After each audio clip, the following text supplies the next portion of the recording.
And we are live. JT here. Welcome to The Huddle. The Huddle is where I sit down with successful people from the world of sport and coaching. It's to learn more about their journey to greatness. Why do I have these conversations? Because success always leaves clues. I just want to take a moment to thank you. Whether you are tuning in live as we stream into our Facebook community, whether you are watching the replay in Facebook or on YouTube, or whether you're listening to the audio on the podcast, thank you so much for being here with me and my special guest today.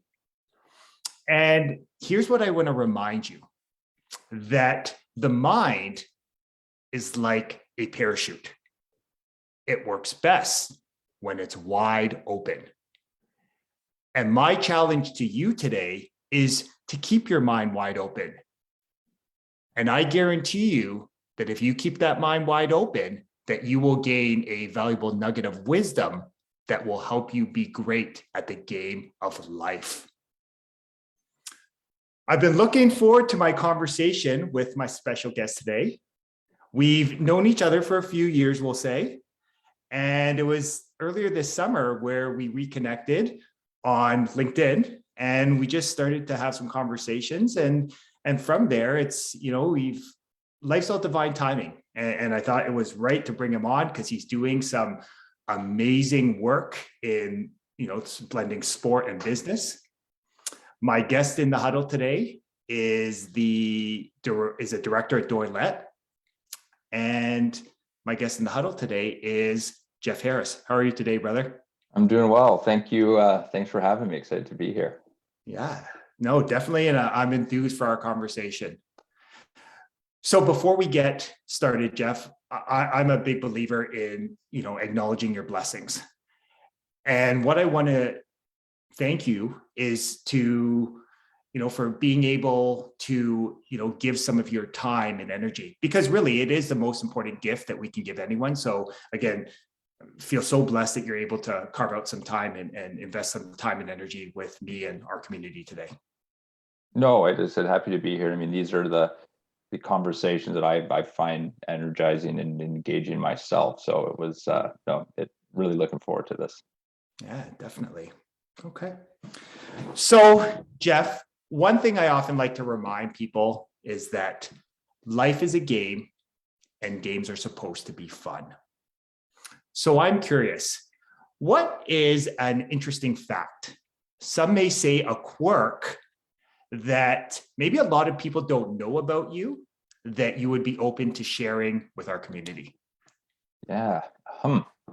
Interesting start. So, I mean, maybe I'll say this as I look at the cup of coffee over here beside me is, when I travel, I like to collect coffee mugs of the places that I go. And I definitely drink too much coffee. And that it's been muted, I'll say that activity, that quirk, since COVID started. But, if you ask my fiance, it's trouble fitting all coffee mugs of the cupboard. So okay. Yeah, you have to open up my cupboard and you can see where I've been. But so that's probably my, I don't know, weird or quirk or however we want to describe it. Okay. So it sounds like every time you go and it sounds like coffee brings you a ton of joy, that it always brings you back and reminds you of all the, amazing places that you've traveled to. Yeah, exactly. Yeah. It's a nice point of reference for sure. It brings you back. Yeah. Okay. I love that. Yeah. Simplicity. Yeah. Okay. So I'm curious, Jeff, like sport has played an important role in your life, in your family's life. I had the pleasure a few years ago of coaching you and being part, of together. We were part of a team that won a city championship back in junior football days at London Central. I'm curious, sport obviously has played an important role in you and your life. It's still a part of your life now. I'm curious, what has been your biggest takeaway? What is that lesson that you gained from sport that you still find yourself applying to your life today? Well, there's a lot. Maybe I'll just start by, because as you've mentioned, is what a part has played in my life. My sister and brother, our parents. Is that I've through my experience, I place quite a lot of value on sport, and it's been influential for me when I think about, fortunately, that the experience that I've had, the great people I've got to work alongside and learn from, and as well as, the behaviors that I've developed that, and I'm sure we'll get into that later, but that I leverage to this day, and I put in practice every day in what I've done and building my career.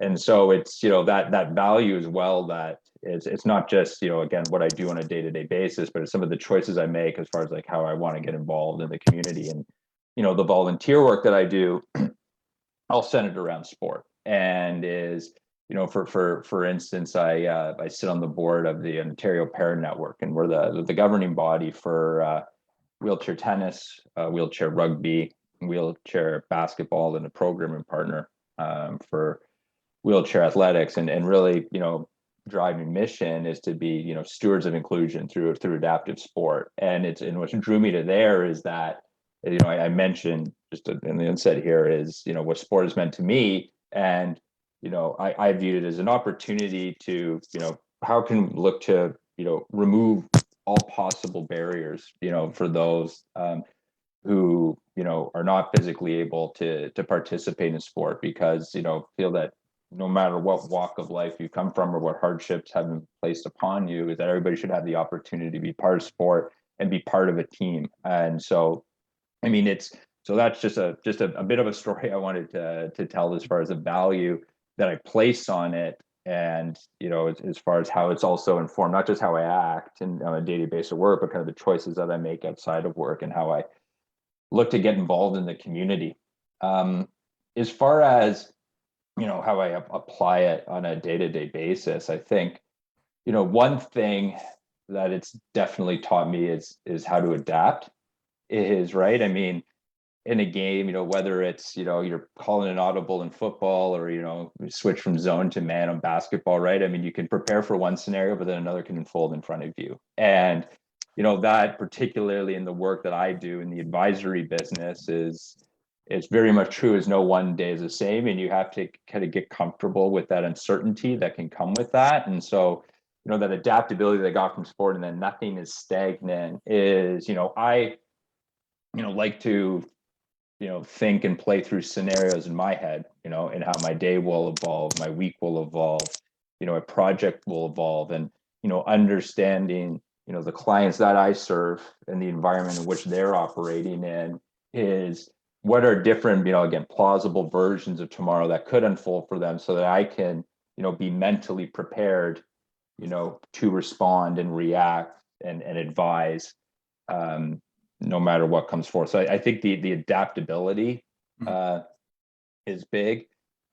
The discipline and focus, I think, right, that goes into, and, the structure that comes with the preparation that goes into practicing a craft is something that, again, I've and the routine, I'll say as well, that comes with the practicing, the preparation, the planning for a craft, again, something that I employ on a day-to-day basis. And I've found it's been very helpful for me, particularly in, there can be a lot of noise and theater in life, right? And so try to just kind of, focus on the opportunities, weave out the distractions.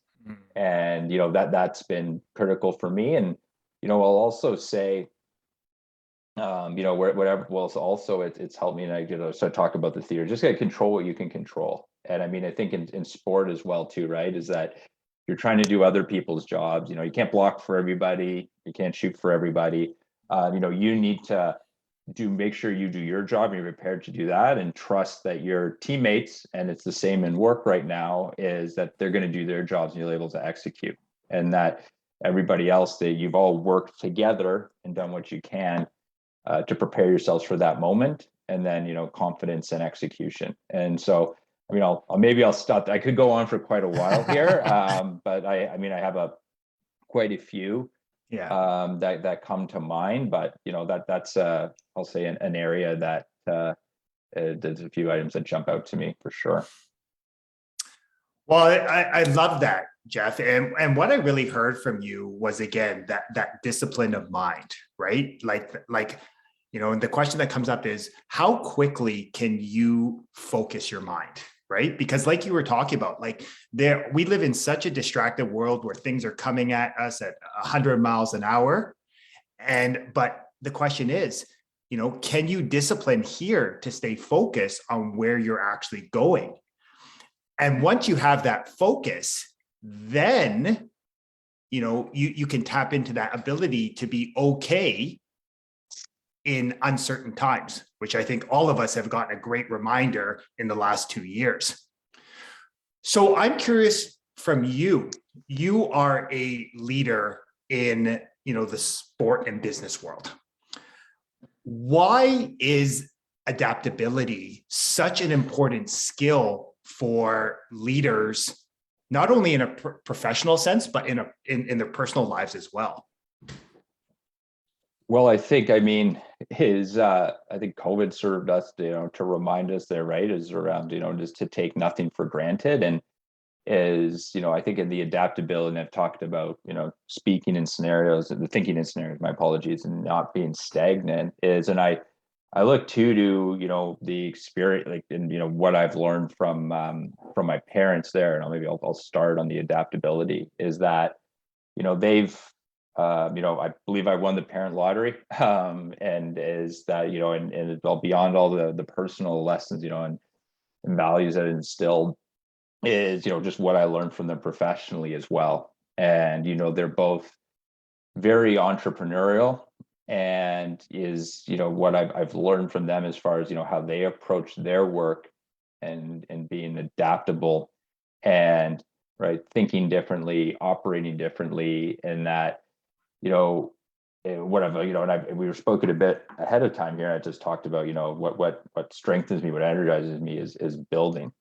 And, I have zero interest in doing anything in life where it's I'm presiding over anything, or it's a supervisory role. The zero interest in that, building teams, building, in my world, service offerings, building practices like that. That's what energizes me. That just being a builder. And I think in being a builder, that again, comfortable in being adaptive with the environment and being able to look forward and say, understand kind of what may unfold is critically important. Because, as you, move, I'll say, throughout my career, right, it's been, to a point, individuals are in a position based on their competency, but then I think, at a certain point, individually should be in a position, and competency is table stakes, but then to really accelerate is, you need to be somebody who doesn't need, role or title to be able to motivate individuals to action and to build that followership. And I think if you are somebody who is able to offer a perspective to your team and provide guidance, because that's what they'll be looking for in our world, that's what our clients look for as well, to somebody who can, take the uncertainty and what's happening, and what could be happening in the future, what could be happening even within our, just within our immediate, is to put some structure and to put that perspective behind it, and to be able to, bring that sense of comfort, like, okay, like I've, the direction that, Jeff or leader X, is suggesting that we go down is comfortable with that, again, not just based on the competency, but just the understanding on, how they look at the world, how they internalize what's happening. And then ultimately too, for us, and a big thing, adaptability can be one, it can be great to say you can be adaptable, but unless you can communicate the decisions you're making and why, and I talked about engaging not through role or title, but like how can you provide, opportunities and really want people and build followership is, for me, and it's funny, I say this being somebody who I'll say really operates at the intersection of strategy and economics, and as well as the finance backgrounds, like the ability to tell stories is like the number one skill that I look for. Well, and it's interesting. Like, I love what you're sharing there. I love your last point, that idea of what I heard from you is, how do you activate people into action, right? Like in business, they talk about, that call to action, but can you effectively communicate your message right? Or your idea to actually get someone to commit to moving into action.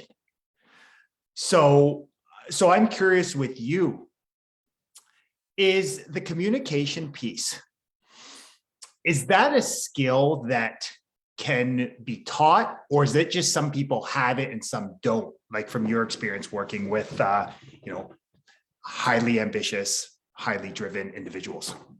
It can be taught, and I've had the opportunity to, work with individuals that come from, very diverse academic backgrounds, and some that come from very theoretical academic backgrounds. And like even just, seeing the evolution, from day one when we were working together with a client, and how they, communicated a recommendation, right, around, an academic theory versus today where it's a commercial mindset and you're speaking, and framing, I'll say, the story, the recommendation, the so what, in a way that reflects your understanding, right, of the business, the operating environment, right, the decisions that are in front of them. So I firmly believe that, it can be a taught and learned skill. It's not something that, you either have or you don't. There's individuals who, may be more comfortable, articulating their perspective, up front, just with that, by nature of personality. But as far as, being able to communicate that and refine that is definitely something you can learn. And I'm somebody who, that was one of the many items that I found very valuable, sorry, about my 2 years in undergrad in business school, is that with the case method is we always had to articulate our position, right, in front of our fellow classmates. So I had, 2 years of practice of that before I entered, the workforce formally. And, is still, something too that, I make sure that I, continue to work on this day, right? There's not, there's no, final destination point there. It's something that, and as well as just what drew me to the business I'm in, it's just the constant evolution, the constant learning that goes into it, and looking to, just like in sport, constantly perfect your craft. I love that. And I love that we're talking about communication. I'm a firm believer that every great leader is also a great communicator, right? And I love that you're sharing that idea that stories sell. And you're always selling something, right? Like you're selling, if I'm trying to communicate to my wife, here's where I want to go for dinner, I'm trying to sell her on that idea, right? What's in it for her? If my kids are in bed, right, don't want to go to bed, I have to sell them on the idea of why this time is bedtime. So I love that. And why it resonates with me is, from my experience, when you share stories, they get people more emotionally invested, right, in the process. Because I think when we talk too much in theory, like, it speaks to the conscious part of the mind, right? That mind where it's like, yeah, but when you speak stories and you share ones of where people, it resonates with them, it's aligned with where they want to go, it sparks something different in them, right? It inspires them to actually move into action. That's the thing, right? Inspire people to action. And I mean, that's what I strive for. And, to do that, you need to take the time to learn people personally and professionally, right? Their motivations and what they want. And, that helps you then put individuals, in positions that, not only, they think you'll succeed with the right support, but, positions that, they're passionate about and that they're going to thrive in. And again, it shows that you care. And, for me is, I'm very much about the recognition of my colleagues and a job well done, because often, in our business, we move at a pretty quick pace, and it's very easy to say, okay, done, on to the next. And, to take time to pause and reflect, not just on how we got there process wise to make, the project, let's just, for example, successful, but what did the individuals do, right, to help make that successful? And just, again, it shows that, they're acknowledged, they're heard and they're valued, and is just, again, is something that I, continue to focus on. And as I, continue to build the team, around me, and put them in a position to be successful. Is, and hopefully, hey, listen, I'm doing a great job. One day they'll be my boss, right? If you can give them that type, right? So is really, like you're saying, like energizing individuals to action is key. And and just getting them as well as to just as far as how they approach in the mindset and kind of that leadership mindset and growth mindset, big one for me, kind of that they can employ as well, because we need to, in the business we're in, we need to evolve, right? As clients look to us for advice, and we need to, again, we've talked about the adaptability, looking to the future, understand how different scenarios may form and evolve.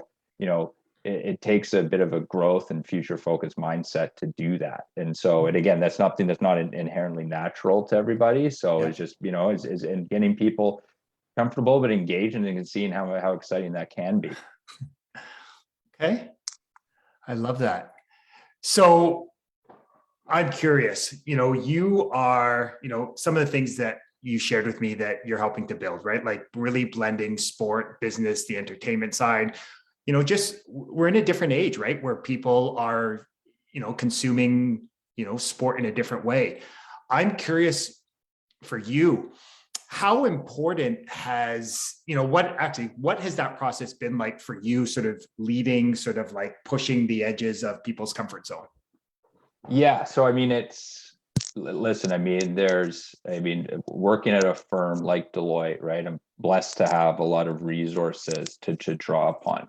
But it's also a firm that's, has had a way of doing things, a way of being structured, right? So, acknowledging both of that. As far as, and I guess just to give the audience as far as background, we're talking about my business. So at Deloitte, we have I'll call it the intersection of, competency and industry. So I'm in our advisory group, but from an industry perspective, I'm the founder and our national leader of our sport business advisory team at Deloitte Canada. And as far as how we've defined sport from a client coverage perspective is working with organizations in, I'll call it traditional professional sports, so teams, leagues, players, associates, and agencies, the gaming and esports space, media, sport technology companies, our national sports system and Olympic committee, government, and then now in a post Bill C-218 world, increasingly more with lotteries and private sector operators. And that might be a bit more expansive definition of sport than maybe when people thought who you might be working with. And it reflects exactly what you said as far as is just how we consume, how we interact, how content's distributed. Like all of that is changing and evolving. And I think, and I have always been passionate about sport. We've talked a bit about my background, but I've also, with the business side, I've been interested in the economics of the game, been interested in, not to say that I enjoy lockouts by any means, but right, the collective bargaining process and hearing kind of what goes into it, right? And, what are players looking for? What are owners looking for? Like, what are those key decision points in which they say, determine success from failure? And really just being able to follow those and understand how value is created economically within sport. And so, when I came to Deloitte, first day, got a computer, went to an office, and then I had a partner come to me and say, hey, we've got this opportunity with a professional sport league, want you to lead the response. And so I led the response as an economic and commercial study. We were then successful.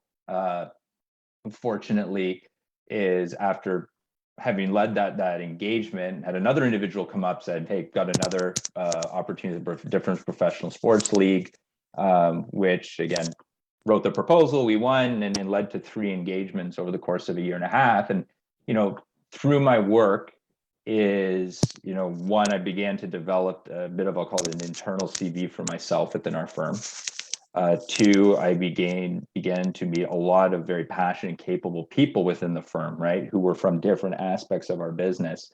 And then 3, I was beginning to build a network in industry. So you triangulate those 3 factors, and then as well layer on top where I saw the industry needing to evolve, and that, sport.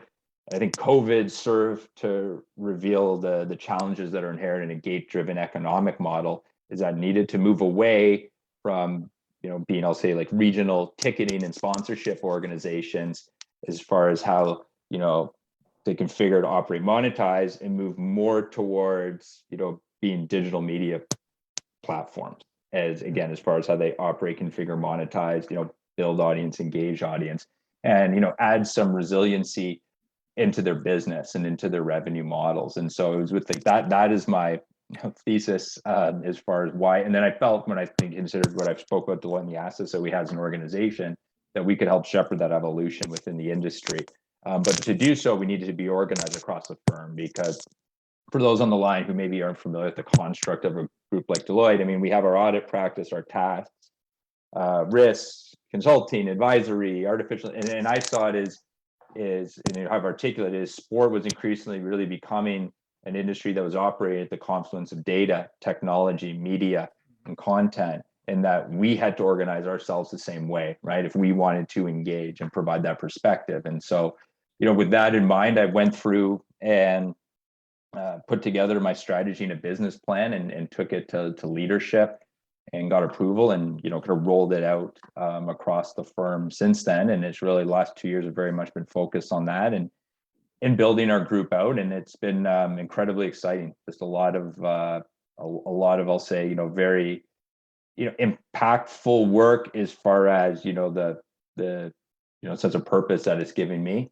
Particularly a lot of the work that we've done within our national sports system, and a lot of exciting work, being at the forefront of, the evolution of the gaming and esports industry and the professionalization around that. And then, as well as what we're seeing in sport betting now, it's led to a very diverse work experience, a diverse client set, which is energizing. And, for me as well, is a great opportunity to work with a diverse skill set at Deloitte. And I purposely, I've looked to organize our group around, I talked with the clients, but around, I want to, our people and our perspectives, I want to organize that around where the forces that I think are going to continue to shape the industry. So we talked about adaptability looking forward. And in that, inherently, right, you need people with a different background, skill set, area of expertise.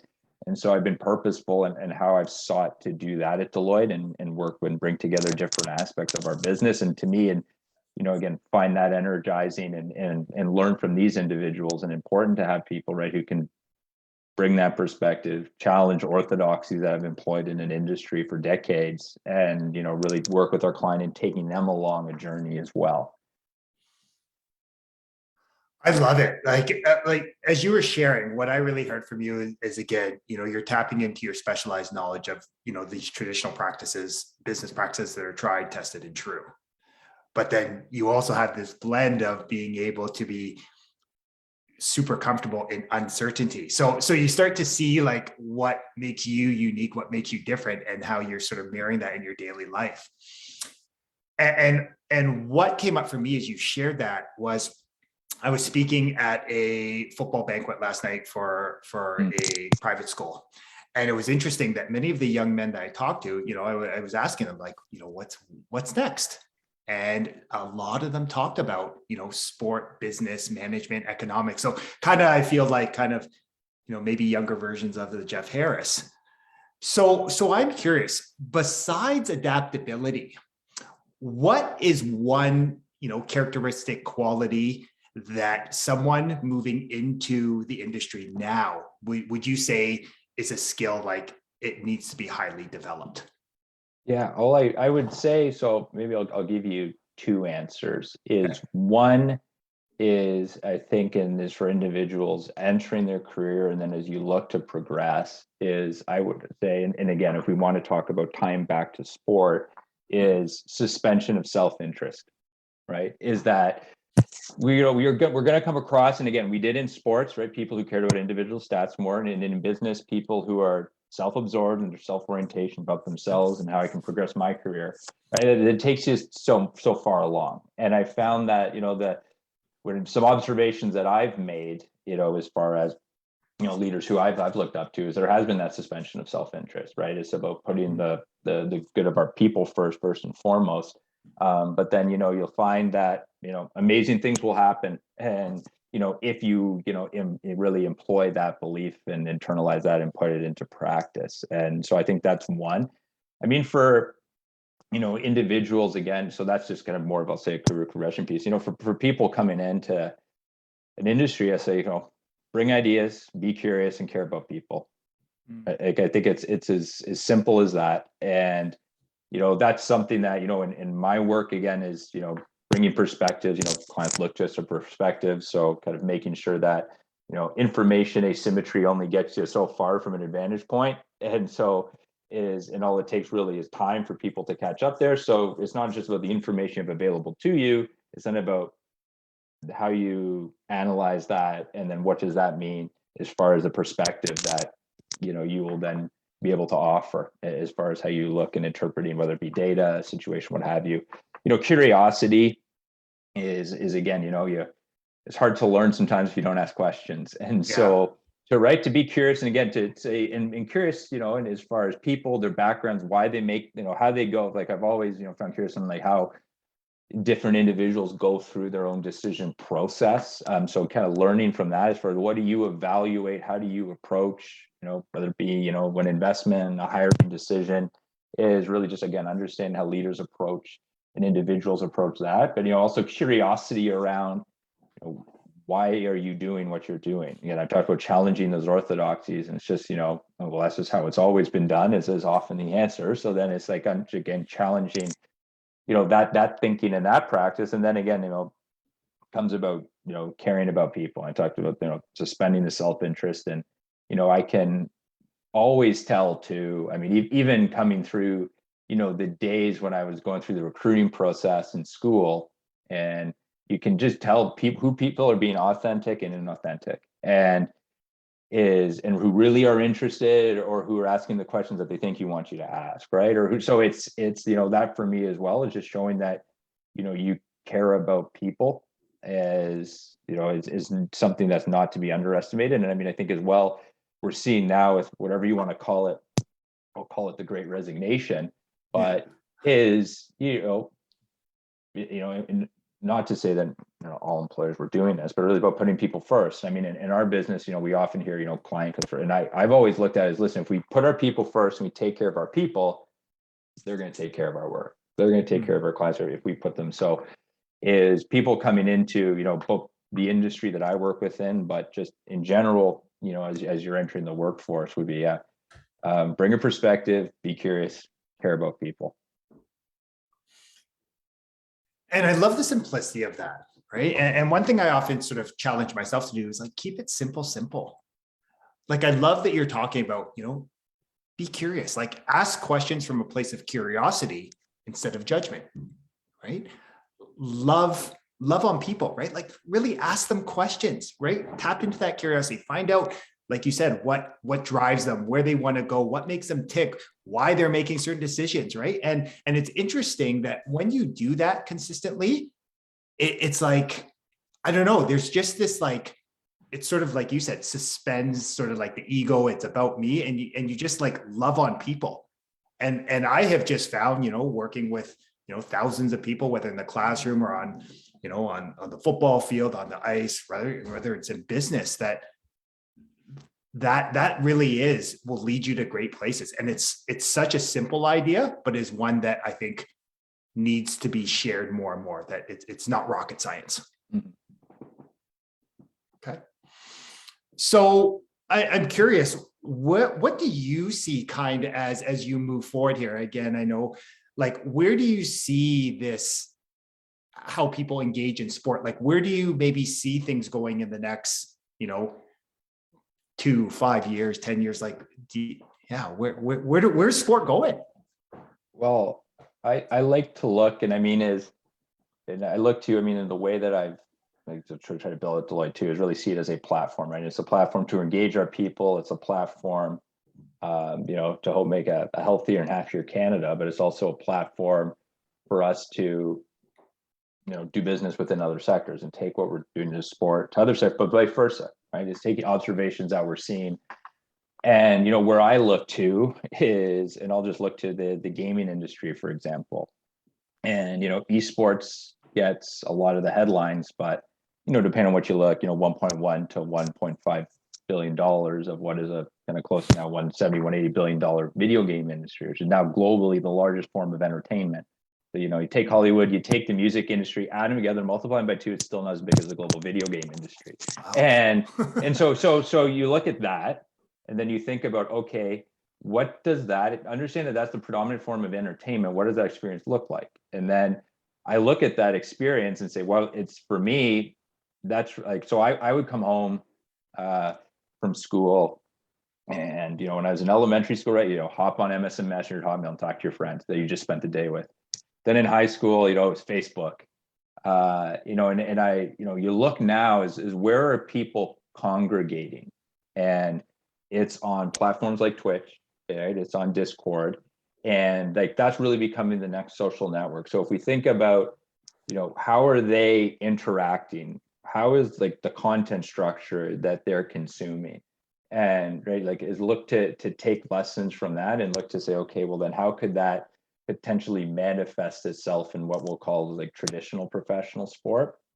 And and then like, what is those behaviors end of the fan as whether it be federations, leagues, teams, really look to, again, build, engage, and monetize an audience at scale. And that's a space that I look at, and as well as it's what we find as far as it's being a platform for building communities for connection, and then ultimately commercial opportunities. Again, what can we learn from there and apply it to the business of sport? And so, that's just one example, but is how you try to look at, let's be like, who are we, who do we need to design the future experience for? Who are we delivering for? Who is it that ultimately, needs to, like, if we want to increase the addressable market for organization, who do we have to make sure, right, is engaged with our business? Is so then, with asking all those questions, again, getting back to being curious, okay, like, where are those people today? And what behaviors are they demonstrating? How are they interacting? What are their expectations as far as, from a consumer experience perspective? And understand all that to be true. And if we understand to be true, that's the group we're delivering for, then that's what we need to make sure that our business is set up to deliver on those expectations. Okay. It's interesting as you share that, right? Like, I love how you're kind of thinking like, where are these people, where's our, our target, where are the people that we want to engage with, where are they at? And what I also heard from you was around this idea, and it's probably the nature of the work I'm doing with Football Ontario is, we are at a place where we are growing our community partnerships, right? We are really looking to engage with strategic partners that have, whose values align with ours, and who want to help sort of grow the game and provide, like you talked about, more opportunities, more inclusive, more diverse, right? More equitable opportunities. So would it be fair to say that collaboration, right, between, partnerships, business, community, grassroots, like, is that kind of the wave of the future in terms of how sports is, what the sports landscape is going to look like? Yeah, I mean, it's a diverse ecosystem, and I think about how can you work together, right, to grow the game, and whether that means growing, more and more diverse Canadian groups playing sport, whether that means just in total, whether it means growing the game as specific, grassroots footprint, or whether it means growing the game commercially, right? I think there's an opportunity for all those organizations, as you said, to and play a role. And I mean, if we look at it, simplistically, as far as, like, where do we want to play or who do we want to serve, right? You talked about, you have the vision of the organization, so you've articulated that. And then if it's okay, who is the segment, I'll say, that we're looking to engage with. So for our example, just pick a segment, and then you have to think about that value exchange. So if this is the segment that you want to engage, what does that value proposition have to be to bring them on? And you can look from an organizational standpoint, you can look at a sports standpoint, an ecosystem standpoint. Like, what do we have to deliver to either get them to play, get them to spend, get them to watch, get them to subscribe, right? Whatever action that you want them to take. And then kind of once you've understood, what that value exchange is, then it's okay, what needs to be in place to deliver what they're looking for? And to your point there may be, assets, capabilities, capacity within your organization to do that, but you may not have all of it, right? So then if you can think about, then maybe you can, when you think about partners, do I think about partners differently? As far as, is it beyond somebody writing a check or slapping a logo? Is it, how can a partner help deliver the experience? So whether it's, you know, a digital experience, or whether it's, you know, how can they help you, you know, as far as, you know, putting some compelling content where they're amplifying that story. Or if it's from a grassroots community perspective, how can they activate locally? How can they help to serve, you know, potentially the objective, mutual objectives that we have? And I think is once you kind of that interplay of, you know, who you're focusing on, like the where to play, how to win, as we call it at Deloitte, is then it's okay, well then what, you know, capabilities, assets do I need to have? How do I configure? That's when you can kind of get to what the role of partners are, you know, with is making that choices. And I love it. And what I've heard from you a number of times on this conversation, right, is like really getting in that service mindset, right, of really helping and serving people, helping them get to where they want to go, right? It is really one of the qualities of every highly effective leader, right? Is they just want to help raise others up, right? They want to elevate and empower others, right, to get to where they want to go. So that's something that's definitely resonated with me from our conversation.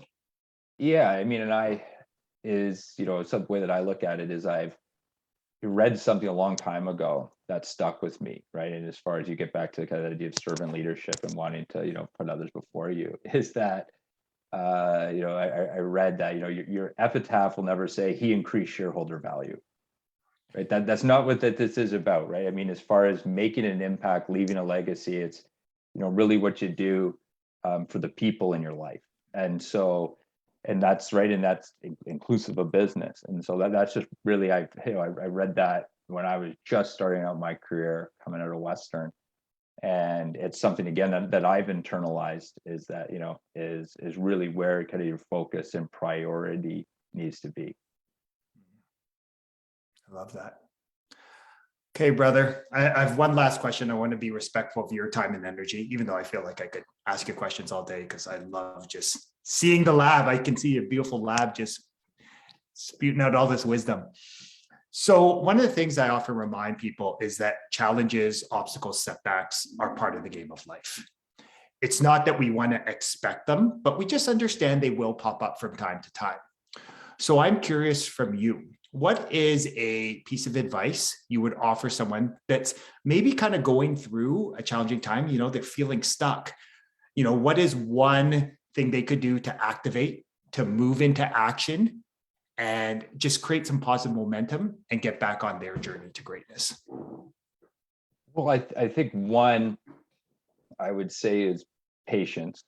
Is, you know, and I'm somebody, and I guess like the perspective that I have is, you know, the highs are never as high as perhaps one might think immediately, and the lows are never as low. And so I think having that patience and perspective is important. And, you know, so I would start there, because it's, you know, like nothing in, you know, career wise really is going to happen overnight for the most part, right? It's about, you know, years of work and establishing that foundation. And, you know, so that would be the first piece that I said. I mean, as far as how to activate it, if somebody feels stuck in a position that they're in, is I would, and this was advice that again was given to me, and one that I'd like to pass on. So, you know, I won't, you know, no attribution of ownership here. Is when I felt I was in a similar situation. I was at a point in my career, my first job, and it was a great company. You know, I loved it. The people, I had great opportunity. That they provided me great work experiences, you know, elevated roles for somebody, you know, at my level. But the business was going somewhere where I didn't feel my career would progress. So I might stagnate or even regress, and it wasn't something that energizes me. So I was looking elsewhere, but again, I was kind of having trouble, you know, where I exactly wanted to land. And I spoke with an individual who said, you know, Jeff, it's, you know, ways to look at an opportunity is look at the role, look at the culture of the organization, at the team, you know, but ultimately look at the boss. And I then fortunately, and I mean, and that's something I put into practice twice now. I've and ultimately what led me to the organization after that to Deloitte, because the individual who is the CEO at the organization I worked with in between my first job where I'm at now at Deloitte, he gave me my experience working with him. I knew that, he would give me the opportunity to do what I wanted to do at Deloitte, which was to be entrepreneurial, as I call it, give me that rope, but also would give me the support that I needed to be successful, but then finally, similar values in as far as understanding what type of team was going to build, what type of people, was going to have around us. And, that's advice that I've followed a couple times and has worked out for me, and is, something that I, again, is resonated with me. I put in practice, it's been successful. So I try to pass that on as well. For somebody who's kind of unsure on what their next steps are, or to consider those three elements. Okay. I love it. Again, I just see this, how process driven you are, right? It really is a superpower. So I'm curious, brother, what can we do to help and support you? As far as your community? Yeah. Is there anything we can do? Like, can people, I know you're not super active on social, but is there anything that we can do to help and support you and what you're growing? Yeah, I mean, I'll say this. I mean, is if anybody who's watching this, if you have any further questions on what I'm doing, or would like to kind of learn more, whether it be about an industry or a firm, or just kind of continue some of the conversation around some of the behavioral traits that we've discussed today, I mean, I'll just say, reach out, because that's really how you can help me, because I take something away from every conversation that I have, and I find those kind of conversations engaging and energizing. And so would just please welcome, just shoot me a note on LinkedIn, shoot Jeff Harris, and look forward to further conversations. Yeah, no, I love that. So, brother, I just want to take a moment to acknowledge you. I want to acknowledge you for the man you are, the great, son, the great brother, right? The great fiance, the great leader, but most importantly, the great human being you are. Jeff, the one thing I've really taken away from our conversation today is just your level of calm and confidence, right? Like your ability that, I can tell that you're doing exactly what you're meant to be doing, because there's just this level of calm and confidence, because you're exactly are doing what you're supposed to be doing. So thank you for providing me with that reminder today. And again, I really appreciate, our conversation today. No, thank you. I appreciate that. And, like I said at the beginning of our conversation, it's been a pleasure to be here, and honor for me as well. I mean, I've seen, some of the individuals that, you've had before me in these conversations, seen the names, and it's, privileged to be a part of that group. So I appreciate you for thinking of me in that stead, and, look forward to continuing to follow your pathway here.